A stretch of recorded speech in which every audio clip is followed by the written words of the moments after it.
Good morning and नमस्कार। Now आज का जो हमारा डिस्कशन का टॉपिक है वो है struggle for equality. Equality means समानता, सभी को समान अधिकार। एंड भारत का संविधान इस बात को बोलता है कि every person are equal before law, कि हर व्यक्ति लॉ के सामने, कानून के सामने, देश के सामने इक्वल है, चाहे वो किसी भी जाति का हो, किसी भी धर्म का हो, ठीक है, किसी भी जगह पर उसका जन्म हुआ हो, सारे लोग इक्वल हैं। और गवर्नमेंट की जो भी पॉलिसीज़ होंगी सबको इक्वली अपॉर्चुनिटी दी जाएंगी।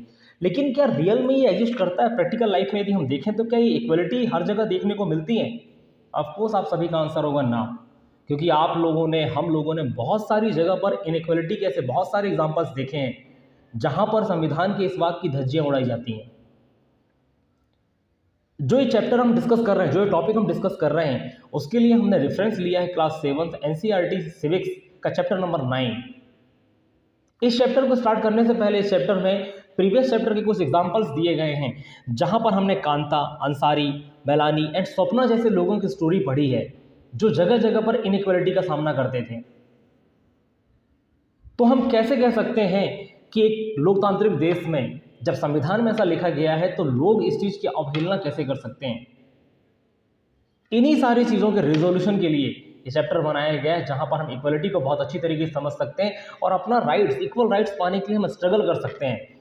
तो यहाँ डिफरेंट टाइप के इश्यूज को मेंशन किया गया है सबसे पहले इंट्रोडक्शन पार्ट में, कि जब बात करते हैं कांता की, बात करते हैं स्वप्ना की, बात करते हैं अंसारी फैमिली की, कि अंसारी फैमिली के बारे में थोड़ा बहुत यदि आपको याद हो तो वो अपने लिए अपार्टमेंट ढूंढ रहा होता है, लेकिन उसको अपार्टमेंट नहीं मिलता। सिर्फ इसलिए नहीं कि उसके पास पैसे नहीं है या रिसोर्सेज नहीं है या तो वो रेंट नहीं दे सकता, सिर्फ इस बेसिस पर उसको अपार्टमेंट नहीं दिया जाता कि वो एक दूसरे रिलीजन का है,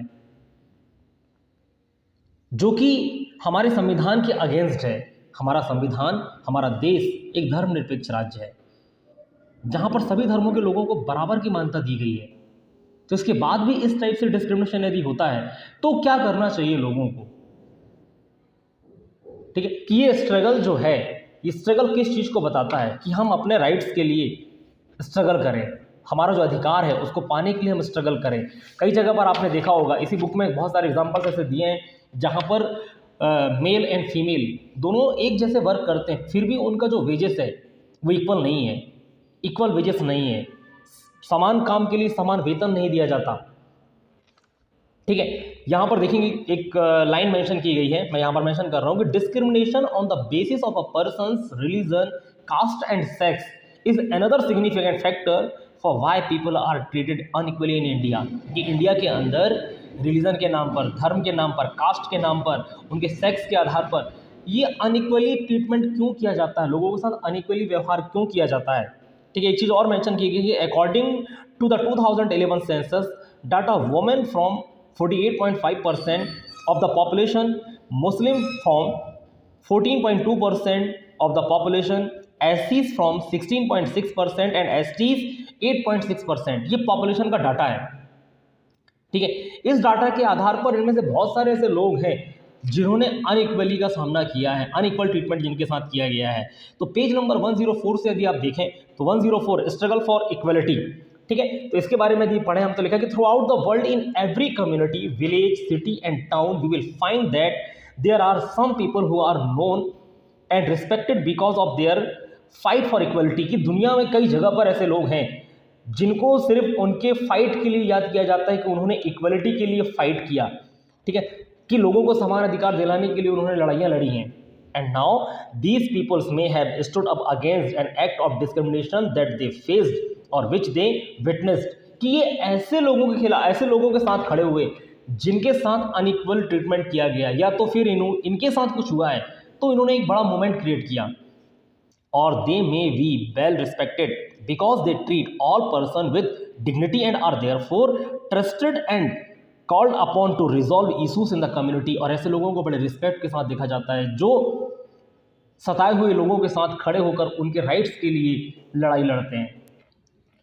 और ऐसी सोच हर किसी की होनी चाहिए इक्वलिटी को लेकर, वो भी तब जब आप एक डेमोक्रेटिक कंट्री पर रह रहे हैं। ठीक है, डेमोक्रेटिक कंट्री के अंदर इक्वलिटी एक मेन हथियार होता है, इक्वलिटी एक मेन बेसिस होता है कि किसी भी कंट्री को डेमोक्रेटिक बनाने के लिए। एंड नीचे वाले पैराग्राफ में देखेंगे जहाँ लिखा है कि often some of these persons become more widely recognized because they have the support or represent large number of people who have united to address the particular issues of inequality, कि ये large number of groups, large number of लोगों को lead करते हैं जो inequality से प्रभावित हैं, अनइक्वलिटी से जिनको नुकसान हुआ है. In India, there are several struggles in which people have come together to fight for issues that they believed are important. India के अंदर ही काफ़ी सारे मूवमेंट्स क्रिएट किए गए हैं. In chapter 5, you read about the methods used by women's movement to raise issues of equality. The Tawa Mata Sasang in Madhya Pradesh is another example of people coming together to fight for an issues. There are many such struggles, such as those among bidi workers, fish folk, agricultural laborers, slum dwellers, and each group is struggling for justice in its own way. कि मध्य प्रदेश के अंदर भी देखें तो तवा मत्स्य संघ, जिसको हम TMS बोलते हैं, वो उसके स्ट्रगल के बारे में बात की है यहाँ पर. ठीक है, कि इनके साथ जब इनइक्वलिटी का व्यवहार किया गया तब देखिए क्या होता है आगे. तो आगे हम तवा मत्स्य संघ के बारे में ही पढ़ेंगे TMS, कि when dam are built for forest area declared sanctuaries for animal, thousands of people are displaced. कि जब किसी नदी पर बांध बनाया जाता है या किसी फॉरेस्ट एरिया को सेंचुरीज बनाया जाता है एनिमल के लिए, तो वहाँ रहने वाले काफ़ी सारे लोग डिस्प्लेस्ड हो जाते हैं. डिस्प्लेस का मतलब एक जगह से उस जगह से उनको हटा दिया जाता है और किसी और जगह रहने के लिए बोला जाता है. लेकिन क्या सोचिए ज़रा आप, क्या ये पॉसिबल है? क्या सारे लोग कैपेबल होते हैं हटने के लिए? हटना तो पड़ता है, मजबूरी, क्योंकि गवर्नमेंट का निर्देश होता है. लेकिन इनमें से बहुत सारे लोग ऐसे लोग होते हैं जो गरीब होते हैं, गरीब तबके के लोग होते हैं, जो कहीं और जगह कहीं किसी और जगह जाकर अपनी दुनिया बसाने में नाकामयाब रहते हैं. तो क्या ऐसे लोगों के लिए गवर्नमेंट की कोई रिस्पॉन्सिबिलिटी नहीं बनती? जो कंपनसेशन उनको दिया जाता है क्या सफिशिएंट होता है एक नई ज़िंदगी शुरू करने के लिए? नहीं. इसके बाद प्रॉब्लम शुरू होती हैं उन लोगों की लाइफ में जिनको डिस्प्लेस किया जाता है. जैसे यहाँ पर मोस्ट ऑफ सिटीज़ का एग्जांपल लिया है कि वहाँ पर जो बस्तियाँ होती हैं, वहाँ के लोगों को भी जब डिस्प्लेस किया जाता है किसी कंस्ट्रक्शन की वजह से, तो वो शहर के बाहर जाकर बसने के लिए तैयार हो जाते हैं. जो शहर के बाहर बसते हैं तो वहाँ पर नुकसान क्या होता है, उनके बच्चों के साथ हैम्पर्ड क्या होता है, उनके बच्चों के साथ हैम्पर्ड होता है उनकी एजुकेशन. प्रॉपर एजुकेशन नहीं मिल पाता, प्रॉपर स्कूलिंग नहीं हो पाती, जिनसे उनका फ्यूचर बर्बाद होने के कगार पर आ जाता है. और ये लोग भी बड़े होकर अपने माँ बाप की तरह लेबरिंग का काम करने लगते हैं. ठीक है, जब आप आगे आएंगे तो लिखा है कि this displacement of people and communities is a problem that has become quite widespread in our country. People usually come together to fight against this. लोग क्या कर सकते हैं, फाइट कर सकते हैं ऐसी चीज़ के लिए एक साथ आगे आके. And there are several organization across the country fighting for the rights of the displaced. कि भारत देश के अंदर ऐसे बहुत सारे ऑर्गेनाइजेशन हैं जो इन डिस्प्लेस्ड हुए लोगों के लिए फाइट करते हैं. ठीक है, in this chapter we will read about the Tawa Matsya Sangh, a federation of fish workers cooperatives. कि हम इसमें तवा मत्स्य संघ के बारे में पढ़ेंगे जो एक फेडरेशन है, एक संघ है मछली पालने वाले लोगों के लिए. ठीक है, देखेंगे यहाँ पर क्या हुआ था कि ये जो कहानी है तवा मत्स्य संघ वाली, वो कहानी है originating in the Mahadev hills of Chhindwara district. The Tawa flow through Betul before joining the Narmada in Hoshangabad. कि ये छिंदवाड़ा डिस्ट्रिक्ट की कहानी है महादेव हिल्स के पास की, कि जहाँ पर तवा रिवर में बांध बनाया जाना था और वहाँ के लोगों को डिस्प्लेस किया गया. ठीक है, ये बांध का काम जो वहाँ पर स्टार्ट हुआ था 1958 में बांध बनाना स्टार्ट हुआ था और 1978 में जाके ये बांध कंप्लीट हुआ था, 20 सालों में. ठीक है, तो उससे पहले वहाँ पर रहने वाले हजारों लोगों को डिस्प्लेस किया गया. जब डिस्प्लेस किया गया तो लिखा कि it submerge large area of forest and agricultural land. The forest dwellers were left with nothing. Some of the displaced people settled around the reservoir and apart from their merged farm found a livelihood in fishing. They earned very little. कि उनमें से कुछ लोग ऐसे थे जो reservoir का मतलब बांध होता है कि रिजर्वायर के आसपास बस गए और वहाँ पर मछली पालकर, मछली पकड़कर अपना जीवन यापन करने लगे. ठीक है, उनसे जो उनकी अर्निंग होती थी बहुत कम अर्निंग होती थी. नीचे आप देखेंगे लिखा कि in 1994 the government gave the rights for fishing in the Tawa reservoir to private constructor. कि 1994 में गवर्नमेंट ऑफ मध्य प्रदेश ने मछली पकड़ने का काम वहाँ पर एक प्राइवेट कंस्ट्रक्टर को दे दिया. प्राइवेट कंस्ट्रक्टर जो होते हैं खुद अपना एक सेटअप लगाकर मछली पकड़ने का काम करते हैं. जब ये काम मध्य प्रदेश की सरकार ने किया तो जो प्राइवेट कंस्ट्रक्टर थे वो गांव के रहने वाले लोगों को डराने लगे, धमकाने लगे, मछली पकड़ने से रोकने लगे. इनसे क्या हुआ कि वहाँ पर रहने वाले जो हज़ारों लोग थे उनकी जीविका प्रभावित होने लगी. ठीक है, उनकी अर्निंग का जो साधन था मछली पकड़ना वो उनको बंद करना पड़ा. अब आगे देखेंगे क्या होता है कि the constructor began to threaten the villagers who did not want to leave. By bringing hoodlums, the villagers stood unite and decide that it was time to set up an organization and do something to protect their rights. तो गांव के लोगों ने सोचा यार ऐसे तो हमारी ज़िंदगी खराब हो जाएगी, तो वो लोग यूनाइट हुए, एक साथ हुए। एक साथ होने के बाद उन्होंने बोला कि अब टाइम आ गया है कि हम अपने राइट्स के लिए मूवमेंट करें, आंदोलन करें।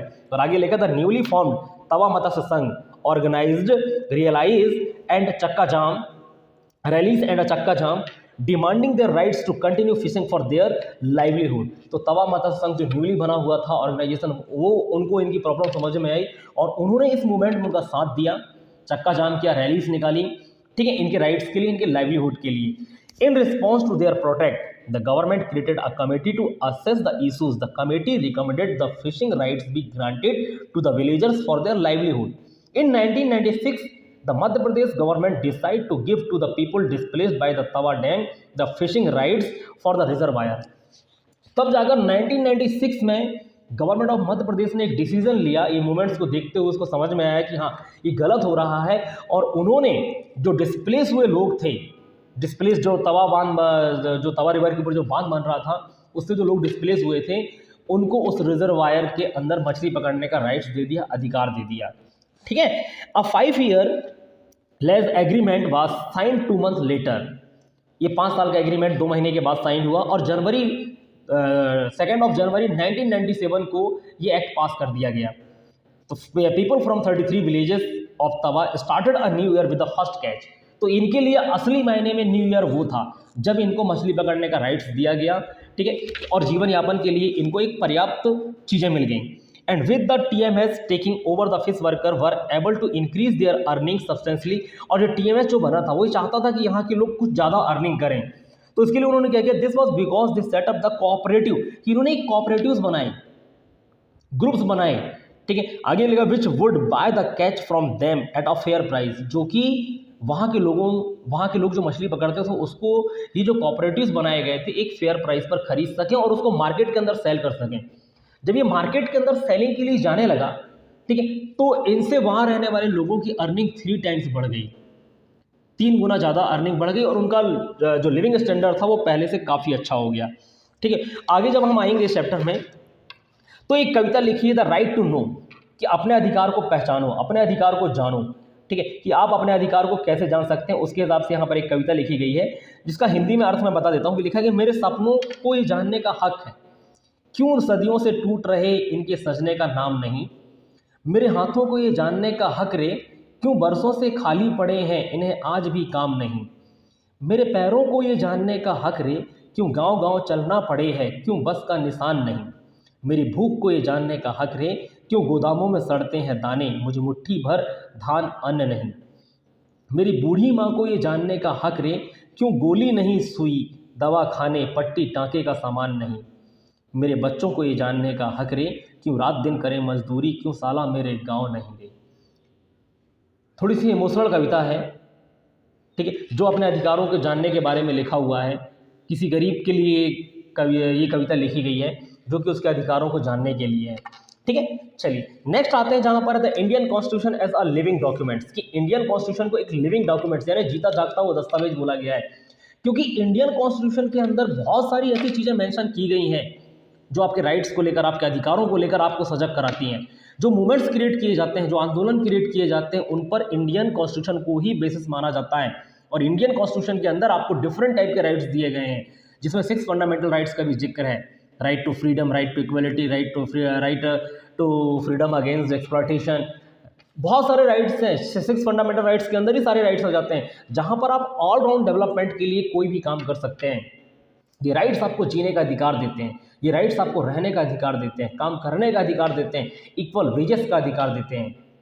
इन अधिकारों को देने से कोई आपको डिनाई नहीं कर सकता है।